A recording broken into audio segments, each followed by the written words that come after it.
ఈ వాక్య లేఖన భాగంలో పిల్లరా ఇక్కడ మనకు ఒక తల్లి కనబడుతుంది. ఆమె పేరు అక్కడ రాయబడలేదు కానీ పిల్లరా మరి ఆమె పిల్లల పేర్లు రాయబడ్డాయి. జెబెదయి కుమారుల తల్లి. అంటే ఈ రోజు గమనించండి, ఒక పిల్లలను మనం తల్లిదండ్రులుగా ఉండగలుగుతున్నాం. మన పిల్లలను ఎక్కడ కూర్చోబెడుతున్నాం? అక్కడ తల్లి ఆ పిల్లలను ఎక్కడ కూర్చోబెట్టుకోబడుతుంది? యేసయ్యతో నీ కుడి పక్కన ఒకలో, ఎడం పక్కన ఒకలో. ఈ రోజు మనం ఎక్కడ కూర్చోబెడుతున్నాం? యూట్యూబ్ దగ్గర, ఫేస్బుక్ దగ్గర, వాట్సాప్ దగ్గర. పిల్లల ఇప్పుడు చెడ్డ పెట్టలేదే తప్పదు. ఒక 5 సంవత్సరాల్లో పిల్లలు తప్పదు. వాళ్ళకి బొమ్మలు ఎట్టా పోతే తింటరు. కానీ ఒక వయసుకు వచ్చిన పిల్లలకి ఈరోజు నువ్వు ఏం నేర్పుతున్నావు? అక్కడ ఈ జెబెదయి తల్లి వారి పిల్లలు యవ్వన కాలంలో ఉన్నప్పుడు దేవుడికి అప్పగిందా, చిన్నపిల్లగా ఉన్నప్పుడు అప్పగిందా? చెప్పాలి. మరి ఈ రోజు మన పిల్లల్ని మనం ఎవరికి అప్పగిస్తున్నాం? ఇది పేరెంట్స్ వాక్యం. ఇప్పుడు గమనించండి పిల్లలు, ఈ రోజు నీ ప్రార్థన జీవితం ఎలా ఉంది? నువ్వు ఒక కుటుంబానికి తండ్రిగా, ఒక కుటుంబానికి తల్లిగా ఉండగలిగితే నీ పిల్లలను ఎక్కడ చూడగలగలవు? దేవుడి సింహాసనం. అంటే దేవుడి సింహాసనం అంటే ఏంటి పిల్లరా? చెప్పాలి. పరలోకం. ఆకాశరాజుకి ఏంటి? భూమి ఏంటి ఆయనకి? అంటే ఇప్పుడు ఆయన పిల్లలు, ఆమె పిల్లలు ఎవరి దగ్గర ఉంటారని అమ్మాయి తల్లి కోరుకుంటుందంటే దేవుడి సన్నిధిలో. ఈరోజు గమనించారా, నీ పిల్లలు ఎక్కడ పెరుగుతున్నారు? అదే కీర్తనగాడు అంటాడు, పిల్లరా ఆయన పిల్లలు ఎలా ఉండాలంటే ఆయన భోజనపు మొక్క దగ్గర ఒలీవా మొక్కల వలె, ఆయన లోగిట నీ భార్య ఫలించి ద్రాక్ష వల్లి వలెను, నీ పిల్లలు ఒలీవా మొక్కల వలె.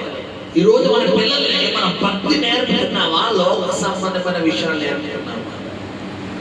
లోక సంబంధమైన ఆశలు, లోక సంబంధమైన అలవాట్లు, లోక సంబంధమైనటువంటి కార్యక్రమాలు కాదు మనం నేర్పాల్సింది. ఈరోజు మన పిల్లలకి ఏం నేర్పగలుగుతున్నాం? భక్తి నేర్పాలి. పిల్లలకు ప్రతిరోజు ప్రార్థన నేర్పాలి, ప్రతిరోజు వాక్యం నేర్పాలి. గమనించండి పిల్లరా, అగస్టిన్ అనే ఒక తల్లి, ఆయన తల్లట మరి ఎంత అలాంటి ప్రార్థన చేయకపోతే ఆయన ఇచ్చిన ఒక పుస్తకంలో ఆయన అన్నాడు, నా తల్లి కార్చిన కన్నీటి ప్రవాహంలో నేను కొట్టుకుని వచ్చి ఎవరి దగ్గర వచ్చినట్ట ఏసే పాదల్ని కొట్టుకుని వచ్చాను అంటాడు. ఈరోజు నీ బిడ్డల కొరకు కన్నీటి ప్రార్థన చేస్తున్నావా? అసలు ప్రార్థనే మనం చెయ్యం. కన్నీటి ప్రార్థన ఎక్కడ జరుగుతుంది? ప్రార్థన చేయడానికే మన ఖాళీ ఉండదు. కన్నీటి ప్రార్థన అంటే రావడం అంటే ఒక తండ్రిగా నీ బిడ్డల కొరకు నువ్వు ఏం చేయగలగాలి? నీ ప్రార్థన ఉండాలి. ఒక తల్లిగా నీ ప్రార్థన ఉండాలి. ప్రభువా నా బిడ్డలు ఇంకా నీలో వాడుకున్నాయని. నేను గమనించిన పిల్లరా, 2010లో నాకు దేవుడి సేవకుల ద్వారా, ఒక అద్భుతమైన సేవకుల ద్వారా దేవుడు నాతో మాట్లాడారు. నీకు 30 సంవత్సరాలు వచ్చేసరికి నిన్ను ఒక ప్రవక్తగా దేవుడు నిలబెట్టబోతున్నాడమ్మా. అనేక ప్రాంతాల్లో, ఆంధ్ర రాష్ట్రంలో అనేక ప్రాంతాలకు దేవుడిని తీసుకెళ్ళబోతున్నాడని ఒక సేవకుడి ద్వారా దేవుడు నాతో మాట్లాడాడు. ఆ మాట నేను ఇంటికి వచ్చాక మా అమ్మగారితో మాట్లాడాడు. అది మొదలు 2022 ఫిబ్రవరి పిల్లరా, మరి ఫిబ్రవరి నెలలో నేను సేవలోకి వచ్చాను. సంపూర్ణంగా అయితే సెప్టెంబర్ వచ్చాను.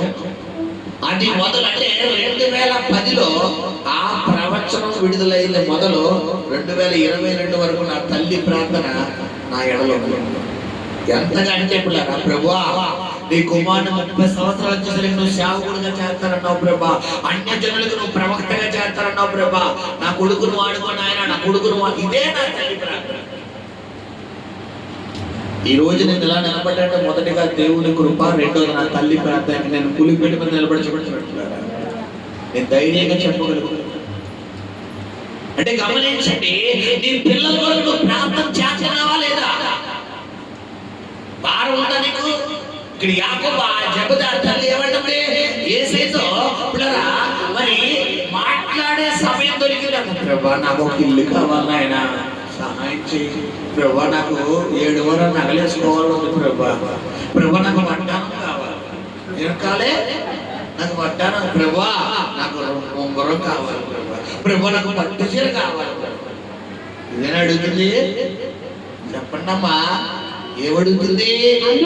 అందుకామె అదిగో ఈ రాజ్యమందు ఈ నా ఇద్దరి కుమారులలో ఒకడు కుడి వైపునను ఎడవైపునను అదిగో. హల్లెలూయా.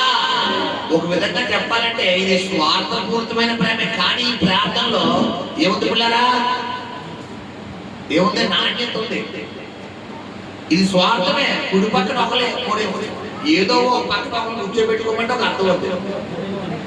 ఏమంటుంది? ఇద్దరు నీలో ఉండాలి. ఈరోజు మనం ఏం చేస్తాం? నా పిల్లలు డాక్టర్ అవ్వాలి, నా పిల్లలు ఇంజనీర్ అవ్వాలి, నా పిల్లడు ట్రైన్ డ్రైవర్ అవ్వాలి, నా పిల్లడు ఏరోప్లేన్ తోలాలి, నా పిల్లడు అది అవ్వాలి ఇది అవ్వాలి అంటావు. అసలు నువ్వు ఈ రోజు నువ్వు ఎలా ఉన్నావంటే ఎవరి కృప? కనీసం నా పిల్లడు సేవకుడు అవ్వాలి, సేవకుడు అలా ఉన్నా. నేను అడుగుతాను, ఎవరైనా తల్లిదండ్రులు ఉన్నారు, మీ తల్లిదండ్రులు ఒక్కరైనా ప్రార్థన చేస్తారా? నా పిల్లలు సేవకులు అవ్వాలి, సేవకులు అవ్వాలి. దేవుడు రెండింతల ఆశీర్వాదం మీకు ఇచ్చిన కాక దేవుడికి స్తోత్రం. God bless you. చాలా సంతోషం. చెయ్యాలి, మన ప్రార్థన ఉండాలి. మన పిల్లల కొరకు ప్రభువా నా కొడుకును వాడుకోండి ఆయన, నా కూతురు వాడుకోండి ప్రభా, నా కొడుకును వాడుకోండి ప్రభా, నా కూతురు వాడు అని ఈ రోజు చెప్పగలగాలి. అలా కాకుండా పిల్లరా మనము వాళ్ళని క్రిటిసైజ్ చేస్తే వాళ్ళకి వెళ్తారు. కొంతమంది తల్లిదండ్రులు చూడండి పిల్లరా, ఎవరైనా ఏమవుతామంటే నేను డాక్టర్ అవుతాను, ఈడి కప్పెట్టి చదువు ఇంటినే డాక్టర్ సోది మాటలు. కొంతమంది పిల్లలు బలహీన ఎప్పుడో కారణాలు పిల్లరా తల్లిదండ్రులే, వీళ్ళ అలా క్రిటిసైజ్ చేస్తారు. కొంతమంది అంటారు పిల్లలు పిల్లరా, నేను అమ్మా నేను మంచి సేవకుని అవుతానమ్మా, నేను మాస్టర్ని అవుతానమ్మా, నేను అలా నేను ఏరోప్లేన్ వెళ్తానమ్మా, నేను ఇంగ్లీష్లో స్పీచ్ ఇస్తానమ్మా అంటే ఈ పిల్లలు అవునా నాన్న దేవుడు ఇంకా నేను వాడుకుంటాడు రా అని చెప్పాల్సిన తల్లిదండ్రులు. నీకు ఆ సినిమా ఉందా అబ్బే అంటారు. ఇప్పుడు పిల్లల్ని ప్రోత్సాహపరచాలా, డిస్కరేజ్ చేయాలా? ఈ స్త్రీని బట్టి మనం నేర్చుకోవాల్సినటువంటి పాఠం ఏంటంటే, నీ పిల్లల కొరకు నువ్వు ఏం చేయగలగాలి? ప్రతిరోజు ప్రార్థన చేయాలి. ప్రతిరోజు నీ ప్రార్థన అంశాల్లోకెల్లా ఒక అంశం ఏమై ఉండాలంటే, ప్రభా నా పిల్లలు నీలో ఎదగాలి ప్రభా, నా పిల్లలు నీలో నీ దగ్గర ఒలివ మొక్కల వల్ల ఉండాలి ప్రభా, ప్రభా నా పిల్లలు వాడుకోండి. వాళ్ళ లోకంలోకి వెళ్ళిపోకూడదు ప్రభా, వాళ్ళ పాపంలోకి వెళ్ళిపోకూడదు ప్రభా, వాళ్ళ సాతాన చేతుల్లోకి వెళ్ళిపోకూడదు ప్రభా, వాళ్ళ మీద ఏ సాతాను ఏలుబడి చేయకూడదు ప్రభా. నీ ఒక తండ్రిగా ఒక తల్లికి ఈ రోజు ఎవరు ప్రార్థన ఉండాలి పిల్లరా? మన ప్రార్థన ఉండాలి. హల్లెలూయా. ఇది మొట్టమొదటిగా మనం చూసుకుంటే ఈ తల్లి కనబడుతుంది. రెండవది అపోస్తలుల కార్యాలు 16వ అధ్యాయము 11-15 వచనాలు. అపోస్తలుల కార్యాలు 16వ అధ్యాయము 11-15 వచనాలు. కాబట్టి మేము త్రోయను విడిచి ఓడ ఎక్కి తిన్నగా సముద్ర కేకను మరునాడు నెయపోలితిని. అపోస్తలుల కార్యాలు 16వ అధ్యాయం చదువుతుంది 16-13. విశ్రాంతి దినమున గవిని దాటి నది తీరమున ప్రార్థన జరుగుననుకొని అక్కడికి వచ్చి కూర్చుంటి కూడి వచ్చిన స్త్రీలతో మాటలాడుచుంటివి. అప్పుడు లూదియాను దైవ భక్తి గల ఒక స్త్రీ వినుచుండెను. ఆమె ఊదారపు పొడిని అమ్ముతూ తుయతైరా పట్టణస్థురాలు ప్రభు ఆమె హృదయం తెరుచును గనుక పౌలు చెప్పిన మాటల యందు లక్ష్యముంచెను. హల్లెలూయా. ఇక్కడ గమనించండి, ఈ రెండవ స్త్రీ ఎవరంటే లూదియా. ఈమె పిల్లరా మరి పౌలు తుయతైరా అనే పట్టణమునకు మనము 7 సంఘాలుగా మన శుక్రవారం చెప్తున్నాం కదా. ప్రకటన ఈ సంఘం ఎన్నో సంఘం ఇది? తుయితర ఎన్నో సంఘం? 2, 3, 4, 5 అనుకుంటున్నాను. చెప్పాలి. 4 కన్ఫర్మా? ఫస్ట్ సంఘం ఏంటి? ఎఫెసు. రెండో సంఘం ఏంటి? స్మరణ. మూడో సంఘం ఏంటి? చెప్పాలి. పెర్గము. 4వ సంఘం ఏంటి? తుయతైర. 5వ సంఘం ఏంటి? సార్డిస్. 6 ఫిలదెల్ఫియా. 7 లవదోకియా. ఇప్పుడు పౌలు పిల్లరా ఈ 4వ సంఘం అంటే తుయతైరకి మరి అక్కడ ప్రసంగం చేస్తున్నప్పుడు, ఆ ప్రాంతంలో ప్రసంగం చేస్తున్నప్పుడు అంట కొంతమంది స్త్రీలు పౌలు ప్రసంగం వింటున్నారు. ఇప్పుడు ఇక్కడ స్త్రీలు ఉన్నట్టుగా నేను చెప్పే ప్రసంగం స్త్రీలు వింటున్నట్టుగా కొంతమంది స్త్రీలు వింటే ఆ కొంతమందిలో సెలెక్టెడ్ పర్సన్ ఎవరక్కడ? లూదియా. ఈ లూదియా పౌలు ప్రసంగం విన్నదంట. వినగానే ఆమె హృదయం ఏమైపోయిందంట? తెరవబడి. ఈ రోజు ఆ లూదియా వలె ఉన్నారు. ఎప్పుడైతే ఆమె హృదయం తెరవబడిందో పిల్లరా మనం చూసుకుంటే ఆమె వెళ్ళి తన కుటుంబాన్ని రక్షణ మార్గంలో నడిపించుకోగలిగింది. హల్లెలూయా. మొట్టమొదటిగా మీకు పరిచయం చేసింది ఎవరంటే పిల్లరా పిల్లల కొరకు ప్రార్థించే తల్లిని పరిచయం చేశారు. ఇప్పుడు రెండోది పరిచయం చేస్తున్న వ్యక్తి ఎవరు పిల్లరా? కుటుంబాన్ని రక్షించుకునే ఒక స్త్రీ. మొట్టమొదటిగా మీకు పరిచయం చేస్తున్న ఎవరు? పిల్లల కొరకు ప్రార్థించే తల్లి. రెండోది ఎవరు పిల్లరా? కుటుంబాన్ని రక్షించుకునే స్త్రీ. అంటే ఈ రోజు గమనించండి, మన కుటుంబాన్ని మనం ఏం చేయగలగాలి పిల్లరా? రక్షించుకోగల. ఇక్కడ విన్న వాక్యం నీ భర్త దేవుడి మందిరానికి రాకపోతే నువ్వు ఇంటికి వెళ్ళాక ఏం చెప్పాలంటే ఈ వాక్యం అంతా విని ఇంటికి వెళ్ళాక ఏమండి ఈరోజు ఈ వాక్యం చెప్పారండి.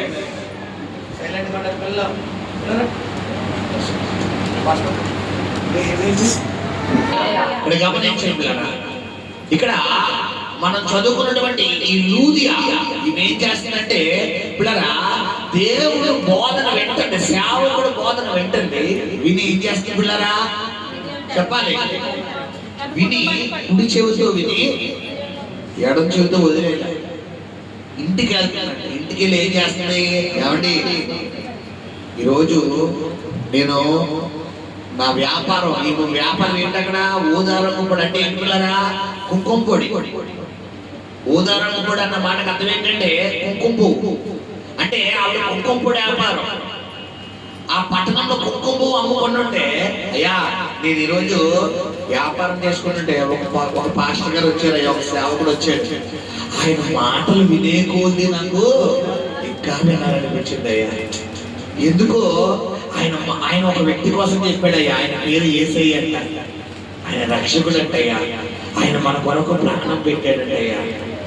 నిజంగా ఆయన చెప్పిన మాటలు అన్ని వింటే నా హృదయం చాలా తేలికైపోయిందయ్యా అని ఈవిడ ఇంటికి వెళ్ళాక ఎవరికి చెప్పింది? తన భర్త పిల్లలకి చెప్పింది.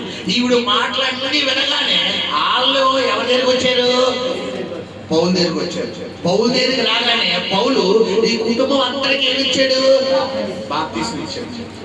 ఇప్పుడు నేను అంటాను, ఒక భార్యగా, ఒక ఇంటికి తండ్రిగా, ఒక ఇంటికి తల్లిగా, ఒక బిడ్డగా నువ్వు దేవుడు మందిరానికి వస్తే ఈ మంట తీసుకెళ్ళి ఏం చేయాలి?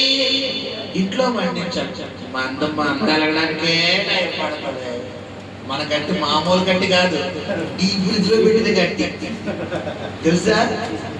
డీ ఫ్రిడ్జ్ లో గట్టి, నీటిలో గట్టి అయితే కొద్దిగా గొప్ప వెళ్తుందేమో కానీ డీ ఫ్రిడ్జ్ లో గట్టి లోపల కూడా గట్టిగా గట్టది ఏంటి? ఐస్. కొంతమందికి ఎంత వాకింగ్ చెప్పడా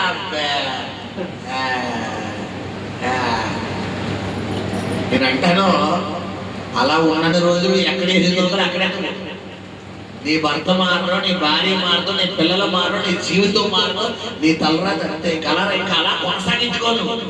లేదు ఈ 2025 అయిపోయింది. 2026 నా కొరకే వస్తుంది. నేను ఆ లూదియాలా మారుతాను. నా కుటుంబాన్ని పండించుకుంటాను. నా పిల్లల కొరకు నేను ప్రార్థన చేస్తాను. నా భర్త కొరకు నేను ప్రార్థన చేస్తాను. నా కుటుంబం కొరకు నేను ప్రార్థన చేస్తాను. నేను నేను రక్షణ పొందాను, నా భర్త రక్షణ నడిపిస్తాను. నేను రక్షణ పొందాను, నా భార్య రక్షణ నడిపిస్తాను. నేను రక్షణ పొందాను, నా బిడ్డల్ని. ఈ రోజు నీకు ఈ ఆలోచన ఉండాలి. కొంతమంది ఏంటంటే ఆడిని పొందేసుకుంటే పర్వాలేదు, ఆడి రక్షణ పర్లేదు. రక్షణ నువ్వు ఒక్కడమైనా కుటుంబమా చెప్పాలమ్మా. ఏదైనా ఫంక్షన్కి వెళ్తే ఫ్యామిలీ అంతా వెళ్దాం అనుకుంటావా, ఒకరిద్దరు వెళ్దాం అనుకుంటావా? చెప్పాలి. ఫ్యామిలీలో ఒకరు మిస్ అయినా మనకు బాధ అర్థం లేదా? మరి ఒక ముద్ద ఒక పూట తినే ఒక భోజనం గురించే అంత బాధపడిపోతే మరి నిత్య జీవం పొందాలి, పరలోక రాజ్యంలోకి వెళ్ళడం కొరకు నీ కుటుంబంలో ఒక వ్యక్తి తగ్గిపోతున్నాడంటే నీకేముండాలి? ఈరోజు భారం ఉండాలి. ఉందా? నీ తండ్రి కోసం నువ్వు ప్రార్థన చేస్తావా? నీ తల్లి కోసం నువ్వు ప్రార్థన చేస్తావా? నీ తమ్ముడు కోసం ప్రార్థన చేస్తావా? నీ అన్న కోసం ప్రార్థన చేస్తావా? నీ భర్త కోసం ప్రార్థన చేస్తావా? బైబిల్ అది చెప్తుందా? చెప్పాలి. మన్నువలే గమనించండి. లూదియాను బట్టి మనం నేర్చుకోవలసినటువంటి సందేశం ఏంటంటే ఈమె ప్రసంగం విని తన కుటుంబాన్ని ఏం చేయగలుగుతుంది? కట్టుకోగలుగుతుంది. ఈ రోజు వాక్య ద్వారా నువ్వు కట్టబడాలి. ఒక చెవితో విని ఒక చెవితో వదిలేసి మారైతే నువ్వు ఎంత చెప్పినా నీ కుటుంబ సభ్యులు మారు. గమనించండి. రెండో వ్యక్తి హల్లెలూయా. మూడో వ్యక్తి చేసి నేను ముగిస్తాను. చూడండి, అపోస్తలుల కార్యాలు 5వ అధ్యాయము. అపోస్తలుల కార్యాలు 5వ అధ్యాయము 7వ వచనం. ఇక్కడ మనకు ఒక మంచి తల్లి కనపడుతుంది. ఇంచుమించు 3 గంటల సేపటికి వాని భార్య జరిగిన ఎరుగక లోపలికి వచ్చెను. హల్లెలూయా. ఎవరమ్మా ఈవిడ అంటే సఫీరా. ఎవరి సఫీరా? అననీయా. ఏలో మంచి మేడ్ పని ఇచ్చారు భార్య భర్తలు అన్నమాట. ఎందుకు మేడ్ పని ఇచ్చారు అంటే మీకు ముందు అనుభవం. కొంతమంది అబద్ధం ఆడారంటే ఈ మామూలు కూడా కాదు. ఆ సిమెంట్ ఏ సిమెంట్ అంటారు? నాగార్జున సిమెంట్. మామూలు సిమెంట్ కాదు. కొంతమంది అబద్ధం ఆడితే మామూలు కట్టరు, నాగార్జున సిమెంట్ తో కట్టేస్తారు. చెక్కు చెదరదు అంటారు కొంతమంది అబద్ధం. అమ్మా, మీ దాంపత్య జీవితంలో దేవుడికి సంబంధించిన విషయాల్లో ఐకమత్యం ఉండాలి, కానీ అపవాదికి సంబంధించిన విషయంలో ఏముండకూడదు? ఐకమత్యం ఉండకూడదు. ఈ అననీయ సఫీరా ఎవరి ముందు అబద్ధం ఆడడానికి ఐకమత్యం అయిపోయారు? చెప్పాలి. సరే, ప్రారంభం అపోస్తలుల కార్యాలు 5వ అధ్యాయం ప్రారంభం చదువుకుందాం. అననీయా అను ఒక మనుష్యుడు తన భార్య అయిన సఫీరాతో ఏకమై పొలమమ్మెను. భార్య ఎరుకని వాడు దాని వెలలో కొంత దాచుకొని కొంత తెచ్చి అపోస్తలుల పాదముల యొద్ద పెట్టెను. ఇప్పుడు నేను అంటాను, భార్యకి తెలుసా తెలియకుండానా? తెలిసే. వీళ్ళిద్దరూ అసలు తీసుకున్న తీర్మానం ఏంటంటే, పిల్లరా పాస్టర్ గారే వచ్చారు. పాస్టర్ గారు ప్రార్థన చేయండి, ఒక పొలం అమ్ముదాం అనుకుంటున్నాం కానీ అమ్ముడు అవుతలేదు. ఆ పొలం అమ్ముడైతే మేము దేవుడికి ఒకటి అనుకున్నాం, అది చేస్తాం అని వీళ్ళ మనసులో అనుకున్నాం. పాస్టర్ గారు చెప్పారా? చెప్పలేదు. ఇప్పుడు ఆ పొలం ఎప్పుడైతే దేవుడికి మొక్కుకున్నారో ఆ పొలం అమ్ముడవుతలేదు పాస్టర్ గారు, ఆ పొలం అమ్మితే దేవుడు కూడా అనుకున్నారు చేస్తాం అని అనుకుని ప్రార్థన చేసుకుని దేవుడు ఇలా ప్రార్థన ఆలకించి ఈ మామూలుగా అమ్ముడేదానికంటే 10 రెట్లు ఎక్కువ అమ్ముడు చేశాడు దేవుడు. అంటే ఒకవేళ 1,00,000 రూపాయలు అమ్మిన పొలం అయితే 1 కోటి రూపాయలు అమ్మేశాడు దేవుడు. ఎంత లాభం? 99 లక్షల లాభం. 1,00,000 రూపాయలతో పోయేదాన్ని ఎంత ఇచ్చాడు దేవుడు? ఇప్పుడు 1 కోటి రూపాయలు మనుషులు కళ్ళు ఎలా ఉంటాయి? ఇంకా అయ్యో బాబోయ్, 1 కోటి రూపాయల. ఈవిడ అనుకుంది 1,00,000 అయితే 50,000 దేవుడికి. ఇప్పుడు ఎంత వచ్చింది? 1 కోటి వస్తే దేవుడికి ఎంత ఇవ్వాలి? 50 లక్షలు వచ్చేస్తాయా? నేను ఎంత అనుకున్నాను? 50,000 అనుకున్నాను. కాబట్టి 50,000 ఇప్పుడు 1 కోటి వచ్చినప్పుడు ఎంత అవ్వాలి? వస్తాయా? అబ్బే, అస్సలు నేను అంటాను. అక్కడ అననీయ మంచిగానే ఆలోచించుంటాడు. ఎవరు మధ్యలోకి వెళ్ళిపోయారమ్మా? సఫీరా. ఆడోళ్ళు రాజ్యాలు కట్టాలన్నాయలే కూర్చీలనేలే. మహాతల్లి అమ్మగారు ఎవరు రాజ్యాన్ని కూర్చేసింది? ఆదాం గారు రాజ్యాన్ని కూర్చేసింది. శారా గారు ఎవరు రాజ్యాన్ని కూర్చేసింది? అబ్రహాం గారు. అసలు ఇస్మాయిల్ వచ్చాడంటే పేరు మూలకాన్ని ఎవరమ్మా? శారే. నువ్వు నా దాసితో పోయి దీని ద్వారా నాకు పిల్లలు కలడు. మరి అబ్రహాం సొంత ఏమంటే భార్య వచ్చి నువ్వు సమతం తెచ్చుకో అంటే ఏ భర్త వద్దంటే చెప్పండి. భార్య వచ్చి నువ్వు నా సమతం తెచ్చుకో, నేనే నీకు సంతకం పెడతానంట అంటే అబ్రహాం గారికి ఎన్ని సంవత్సరాలు అంటే ఇప్పుడు చెప్పాలి? 75 సంవత్సరాలు. 75 సంవత్సరాలు. ఎందుకంటే 100వ సంవత్సరం ఎవరు పుడుతున్నారు? ఇస్మాయిల్ పుడుతున్నాడు. ఇస్మాయిల్ పుట్టినప్పుడు ఇస్సాకు పుడుతున్నాడు 100వ సంవత్సరంలో. ఇస్మాయిల్ పుట్టినప్పుడు ఇస్సాకు వయసు ఎంత అంటే పిల్లరా 16 సంవత్సరాలు.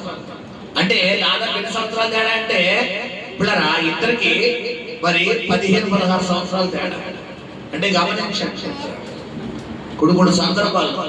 ఇక్కడ ఈ సఫేరా పొరపాటు చేస్తుంది అంటే ఈ అననీయాస్ పొరపాటు చేస్తున్న మూల కారణం ఎవరంటే సఫేరా. సరే గమనించండి. ఇప్పుడు ఇద్దరు మనసులో ఒక ఒప్పందం తీసుకున్నారంట. పొలం ఒక 1 లక్ష రూపాయలు చెప్తే 50,000 దేవుడికి. ఎగ్జాంపుల్ చెప్తే బైబిల్ లేదు అలాగా, మీకు అర్థం అవ్వాలని చెప్తున్నాడు. 50,000 దేవుడికి, 50,000 నాకు. ఎప్పుడైతే పొలం 1 కోటి రూపాయలకి వెళ్ళిపోయిందో 50 లక్షలు లక్షలే అయినా మాస్టర్ గారు చెప్పేవేంటి ఇంతని నీకు నాకు తెలుసు కదా అని ఇద్దరు ఏకమయ్యారండి. ఎవరితో అబద్ధం ఆడటం కోసం? పాస్టర్ గారి దగ్గరికి వచ్చారు. పాస్టర్ గారు ప్రెసిడెంట్ అమ్మారనయ్య ప్రెసిడెంట్ దగ్గర బాగున్నానండి. ఆ పాస్టర్ గారు మరి పొలం అమ్మితే దేవుడికి ప్రార్థిద్దాం అనుకున్నామండి. సరేనమ్మా ప్రార్థన చేస్తారా అంటే వీళ్ళ ఆలోచన ఎలా ఉందంటే కాను తీసుకుంటారు పాస్టర్ గారు చెప్పాలి ప్రార్థన చేసి పంపించేస్తారు అనుకున్నారు. కానీ వీళ్ళ గదిలో మాట్లాడుకున్న విషయాలన్నీ ఎవరికన్నారు? దేవుడిని. అయ్యయ్యో నా పిల్లలకి ఎంత మంచి ఆలోచన వచ్చింది. వీళ్ళు చూడు 1,00,000 రూపాయలు అప్పుడయ్యే పొలంలో దశభాగం కూడా కాకుండా ఎంత ఇచ్చేస్తారంటారు? 50% ఇచ్చేస్తారు. అయ్యి బాబు ఇలాంటి వాళ్ళు మామూలుగా ఆశీర్వదించకూడదని 1,00,000కి 2 సున్నాలు డిసైడ్ అయ్యాయి. ఎంతకి వెళ్ళిపోయింది? 1 కోటి రూపాయలకి వెళ్ళిపోయింది. 1 కోటి రూపాయలకి వెళ్ళిపోగానే వీళ్ళ కళ్ళు ఎక్కడికి వెళ్ళిపోయాయి అంటే ఈ కొండ కళ్ళు ఏడుకు వచ్చేసంటే 50 లక్షలు అని ఒక్కసారిగా ఆలోచన తారుమారైపోయి అయినా నువ్వు నేను అనుకున్నావు కానీ పాస్టర్ గారికి ఏమీ తెలియదు. పాస్టర్ గారికి ఏమీ తెలియదు. నువ్వు గదిలో ఏమనుకున్నావో, ఇంట్లో ఏమనుకున్నావో, రోడ్డు మీద ఏమనుకున్నావో అంతా భగవాన్ అన్ని చూస్తాడు. దేవుడు అన్ని చూస్తాడు. గమనించండి. హల్లెలూయా. ఎప్పుడైతే ఈ మాటలన్నీ దేవుడు విన్నాడు, పరిశుద్ధాత్మ దేవుడు ఎవరితో మాట్లాడుతున్నాడట? పేతురుని వాడుకొని పేతురుతో అంటున్నాడట. అదే అననీయతో అన్నాడు. ఏంటా మాట? అప్పుడు పేతురు అననీయ నీ భూమి వెలలో కొంత దాచుకొని పరిశుద్ధాత్మని మోసపుచ్చుటకు సాతానుకు ఎందుకు నీ హృదయమును ప్రేరేపించెను? అది నీ యొద్ద ఉన్నప్పుడు నీదే కదా అమ్మిన పిమ్మట అది నీ వశమై ఉండలేదా? ఎందుకు ఈ సంగతి నీ హృదయంలో ఉద్దేశించుకున్నావు? నువ్వు మనుషులతో కాదు దేవునితోనే అబద్ధమాడుతువని. ఇప్పుడు పేతురు గారికి ఏమీ తెలియదు, కానీ పేతురులో ఉన్న పరిశుద్ధాత్మకు మాత్రం అన్నీ తెలుసు. నువ్వేం మాట్లాడుకున్నావు. అయితే ఏంటంటే కొంతమంది తీర్మానం లోపల తీసుకుంటారు. బైబిల్లో ఉంది. ప్రసంగి 5లో ఏమంటున్నారా? నువ్వు మొక్కుబడి చేసుకుని తీర్చకపోతే ఏమైపోతుందంట? పాపం అయిపోయింది. నువ్వు మొక్కుబడి చేసుకుంటే సత్యుడు తీర్చాలి. ఒకవేళ తీర్చకపోతే అది నీకు పాపం అయిపోయింది. అందుకని అంటే ప్రసంగి ఏమంటున్నారా? నువ్వు చేసుకుని తీర్చకుండా ఉండు కంటే చేసుకోకుంటే నువ్వు చేసుకుంటే ఖచ్చితంగా తీర్చాలి.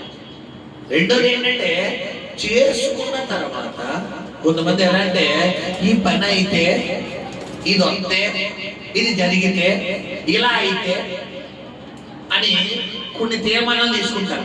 పాస్టర్ గారితో కూడా చెప్పరు, దేవుడితో కూడా అనుకుంటారు. వీళ్ళ మనసులో అనుకుంటారు, ఇలా వద్దా అప్పుడు చూద్దాంలే అనుకుంటారు. వీళ్ళ మనస్సులో తీసుకున్న తీర్మానం ఎవరు వినేస్తారో అది స్థిరం చేసేస్తారు, సఫలం చేసేస్తాడు దేవుడు. నిశ్చయంగా దేవుడు ఆశీర్వదించారు. ఇప్పుడు కార్యం అయిపోయి ఆ ఇంట్లో వచ్చేస్తుంది, అంతా అయిపోయిన తర్వాత అన్నీ అయిపోయి ఎందుకు అంతా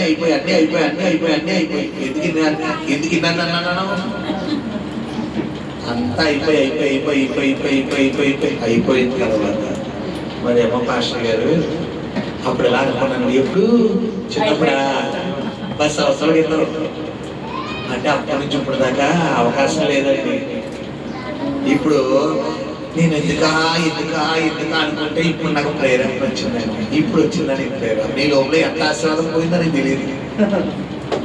5 రొట్టెలు 2 చేపలు 5,000 మందికి పంచిపెట్టక ముందు 5 రొట్టెలు ఆయన అడుగుతున్నాడు, మీ దగ్గర ఏమున్నాయంటే నేను అంటాను, ఆయన బోధ వినడానికి వచ్చినటువంటి అంతమంది జనాంగంలో ఏ ఒక్కరు మిగతా రొట్టెలు చేపలు తెచ్చుకోకుండా ఉంటారా చెప్పండి. ఇప్పుడు ప్రాంతానికి వచ్చాం కదా, ఎంతమంది బిస్కెట్లు చాక్లెట్లు తెచ్చుకున్నారు? పిల్లలే కాదు, పెద్దలు కూడా తెచ్చుకుంటారు. ఇక్కడ ఒక చాక్లెట్ తెచ్చుకున్నారు, ఒక లేసిపడి తెచ్చుకుంటారు. ఒళ్ళే తినండి వద్దాను కాదన్న. ఇప్పుడు నేను అంటాను, మీ దగ్గర ఉన్న సాగులు అన్ని పెట్టానంటే అందరి ఎత్తరా చెప్పండి అమ్మా, అందరి ఎత్తరా.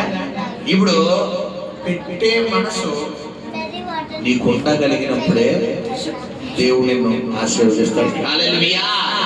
ఈ చాక్లెట్ల కోసం నేను మాట్లాడలేదమ్మా, నాకు వద్దు చాక్లెట్. ఇప్పుడు గమనించండి, నేను అంటాను, ఈ 5 రొట్టెలు 2 చేపలు ఆయన దగ్గరికి సైలెంట్ గా ఉండాలి. ఈ 5 రొట్టెలు 2 చేపలు ఆయన దగ్గరికి తీసుకొచ్చింది ఎవరంట? ఒక చిన్నవాడు ఒక చిన్న పిల్లవాడు ఆయన దగ్గరికి తీసుకొచ్చాడు.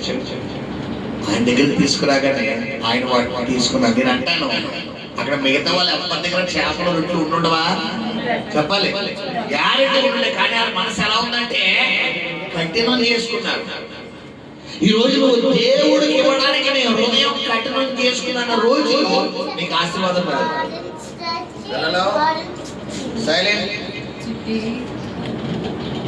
గమనించండి పిల్లలు, ఈరోజు దేవుడికి ఇవ్వడానికి మనసు ఏం చేసుకోకూడదు. నువ్వు సారేపతిలో పేద విధవరా ఏలియాకి ఇవ్వడానికి ముందు లేదు అని చెప్పింది. తర్వాత ఏలియా ఏమంటాడు?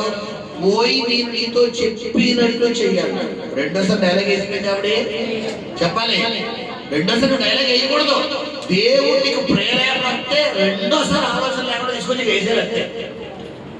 తర్వాత ఆయన ఏం చేయబోతాడో చూడు, ఆయన ఎలా మలచబోతాడో చూడు.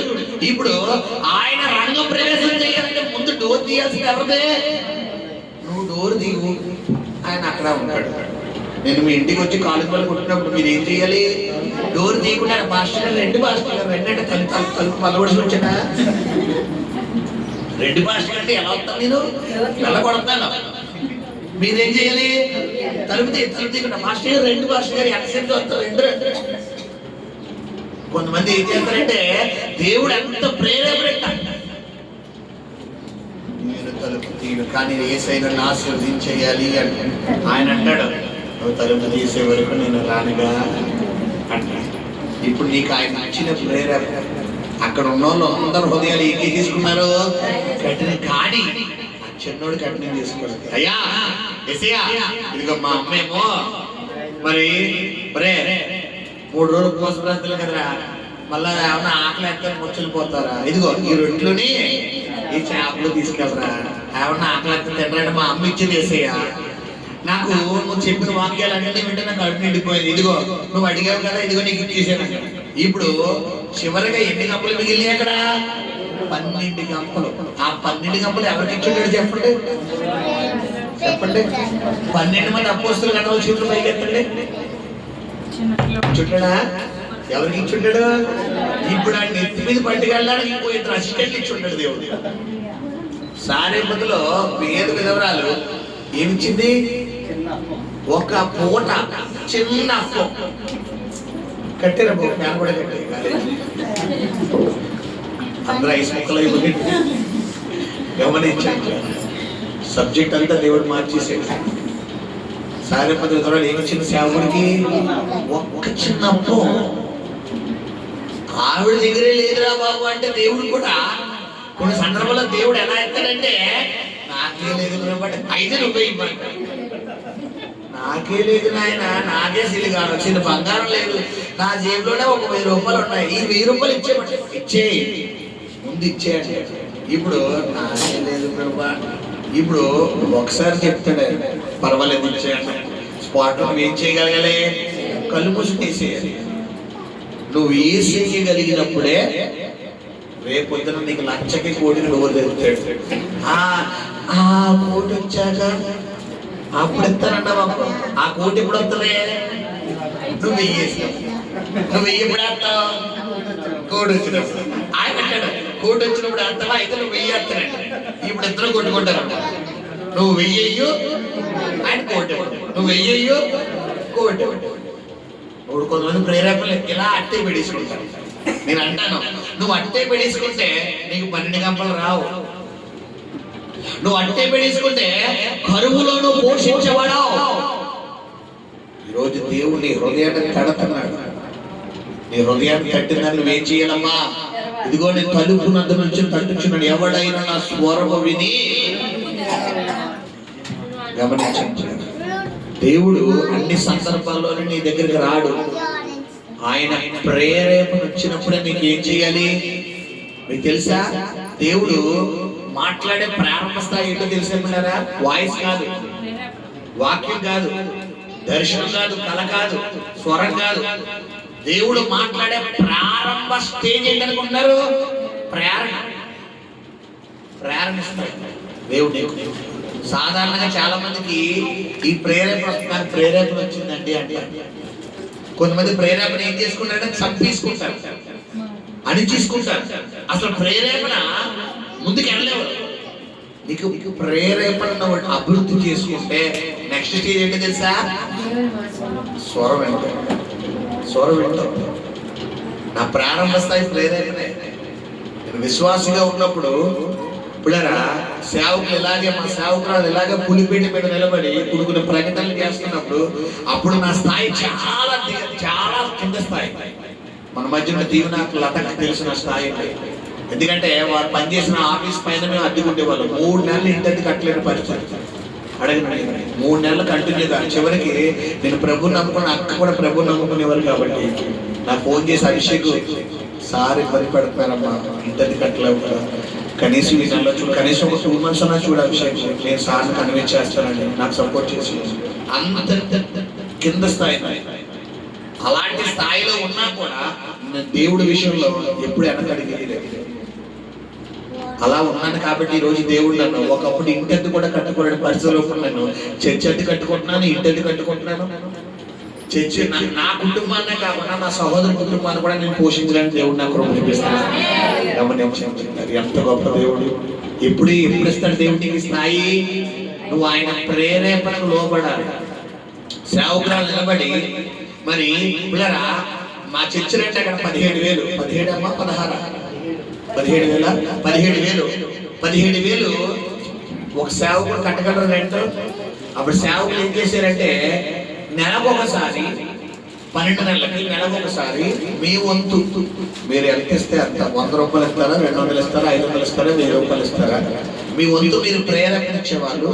నా వంతు నేను దేవుడి మందిరానికి, నేను దేవుడి మందిరం కట్టడానికి, దేవుడి మందిరం ఒక రన్ అవ్వడానికి నా వంతు నేను ఇస్తానమ్మా అని ఎవరు ప్రేరేపణ లెగితే నాకు వచ్చే జీతం ఆ రోజుల్లో 7,000.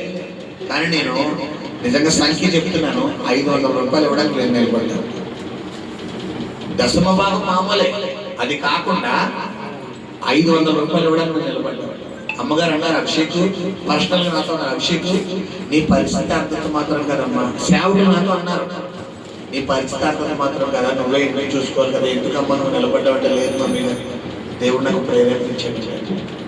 ఇంకా రెండో మాట లేదా దేవుడు ప్రేరేపించడానికి మాట్లాడగలుగుతావా? ఇంకా నిన్ను ఆశీర్వదించడానికి నీకు ఏమిస్తాడు ఆయన? నీకు ప్రేరేపణ ఇస్తున్నాడు అని చెప్పిన తర్వాత కూడా నీ మధ్యలోకి వచ్చేసాను నీ ఆశీర్వాదం నేను ఏం చేస్తానంటూ ఆపేస్తాను. నేను అది ఇన్వాల్వ్ అవ్వకూడదు. ఎప్పుడైతే నాకు ప్రేరేపణ వస్తుంది అమ్మగారు అని అన్నాను, ఇంత గొప్ప దేవుడు అంటే పిల్లరా, దశమ భాగం కాకుండా ఈ రెంట్ విషయంలో నేను అనుకున్న నెంబర్ అయితే తీసుకొచ్చి అలా చేతిలో పెట్టిన 24 గంటల తిరగక ముందు 1 వంతు గంట నేను 500 రూపాయలకి ప్రతి నెల దేవుడు నా చేతిలో పెట్టేవాడు. హల్లెలూయా. నా లైఫ్ లో నేను చూసిన ఆశీర్వాదం 1 కాదు 2 కాదు ఎన్నో ఉన్నాయి. గమనించండి, ఈ రోజు నా జీవితంలో ఎందుకు దేవుడు ఈ రోజు నీతో మాట్లాడుతున్నాడో నాకు తెలియదు. సబ్జెక్ట్ అంతా తారుమారైపోయింది. నీకు ప్రేరేపణ దేవుడు ఇస్తే నువ్వు ఏం చేయాలి? ఖచ్చితంగా నెరవేర్చాలి. ఆ ప్రేరేపణ నువ్వు నెరవేర్చగలిగినప్పుడే నీ ఆశీర్వాదాలను చూసుకోగలుగుతావు. హల్లెలూయా. అననీయ సఫరాలకు దేవుడు ఏమి ఇచ్చినరా? ప్రేరేపణ. కానీ వాళ్ళు నెరవేర్చగలిగారా? ఇప్పుడు నేను అంటాను, ఇద్దరూ పోయారు, అవునా కదా? ముందు అననీయ పోయాడు, తర్వాత వీళ్ళకి వచ్చిన ₹1,00,00,000 ఏం చేసుకుంటారు చెప్పండి? ఎవడు అనుభవించుంటాడు? పూరుడు అనుభవించుంటాడు. చుట్టాలు పట్టాలు ఎవరో మెరగపించుంటారు కదా, వాళ్ళు వచ్చి మొత్తం ముద్దున్నారు. ఇప్పుడు అది కావాలా? మన వంశావళి మన పిల్లలు అనుభవించాలా? మన పిల్లలు అనుభవించాలంటే మనం ఎవరు ప్రేరేపణకు లోపడాలి? దేవుడిని హృదయాన్ని తడుతున్నాడు. దేవుడు తట్టిన తట్టుకు నువ్వేం చేయాలి? నిలబడు. హల్లెలూయా. 3 మాటలు. మొట్టమొదటిగా ఎవరిని చెప్పారు పిల్లరా? చెప్పాలి. ఎవరో జబదయ్య తల్లి. వాళ్ళిద్దరు పిల్లల్ని ఎక్కడ ఉండాలని కోరుకుంటుంది? దేవుడి మందిరంలో.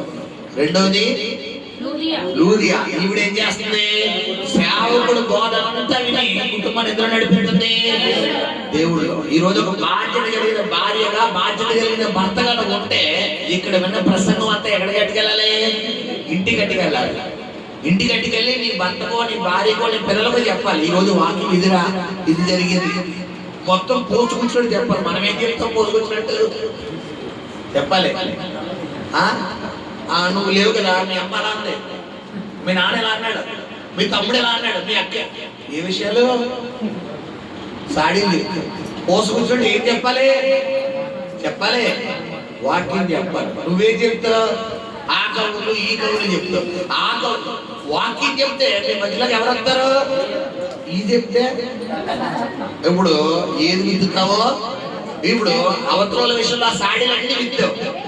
అదే సైతం ఎవరింట్లోకి వచ్చి కూర్చుంటాడు ఇప్పుడు? రెండోది. మూడోది ఎవరన్నాను? సత్యం.